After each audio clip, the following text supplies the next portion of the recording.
Russia has already stationed a first batch of tactical nuclear weapons in Belarus, Vladimir Putin says. Russia's president told a forum they would only be used if Russia's territory or state was threatened. The U.S. government says there is no indication the Kremlin plans to use nuclear weapons to attack Ukraine. "We don't see any indications that Russia is preparing to use a nuclear weapon," U.S. Secretary of State Antony Blinken said after Mr. Putin's comments.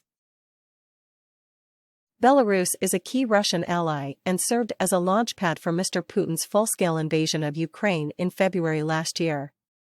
Mr. Putin said transferring the tactical nuclear warheads would be completed by the end of the summer. Answering questions after a speech at the St. Petersburg International Economic Forum, Russia's president said the move was about containment and to remind anyone thinking of inflicting a strategic defeat on us.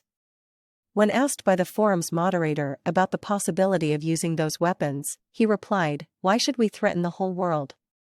I have already said that the use of extreme measures is possible in case there is a danger to Russian statehood." Tactical nuclear weapons are small nuclear warheads and delivery systems intended for use on the battlefield or for a limited strike. They are designed to destroy enemy targets in a specific area without causing widespread rotting. The smallest tactical nuclear weapons can be 1 kiloton or less, producing the equivalent to 1,000 tons of the explosive TNT. The largest ones can be as big as 100 kilotons.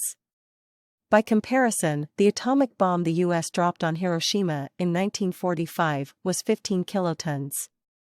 The Russian leader is due to meet African leaders in St. Petersburg after they visited Kiev on Friday as part of a peace initiative they are presenting to both countries. However, while they were in the city, it came under Russian missile attack. South African President Cyril Ramaphosa called for de-escalation on both sides and negotiations for peace. "We came here to listen and recognize what the people of Ukraine have gone through," he said. But Ukraine's President Volodymyr Zelensky said instead of making diplomatic overtures to Russia, it should be frozen out diplomatically to send a message that the international community condemned its invasion. Kyiv would not enter negotiations with Moscow while it still occupied Ukrainian territory, Mr. Zelensky said.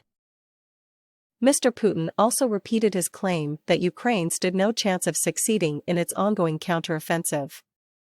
The Ukrainian military was also running out of its own military equipment and would soon only be using Western-donated equipment, he said. "You can't fight for long like that," he said, warning that any F-16 U.S. fighter jets given to Ukraine will burn, no doubt about it. Ukraine has previously dismissed similar remarks, asserting they are making progress in recapturing territory in both eastern and southern Ukraine. On Friday, Ukraine's Deputy Defense Minister Hanna Maliar said in the south of the country units had advanced 2 kilometers in all directions. The BBC cannot independently verify battlefield claims. The Russian leader also addressed economic themes, claiming that Western sanctions on Russia had failed to isolate it and instead led to an expansion in its trade with the markets of the future. He praised new deals with countries in Asia, the Middle East and Latin America, calling them reliable, responsible partners.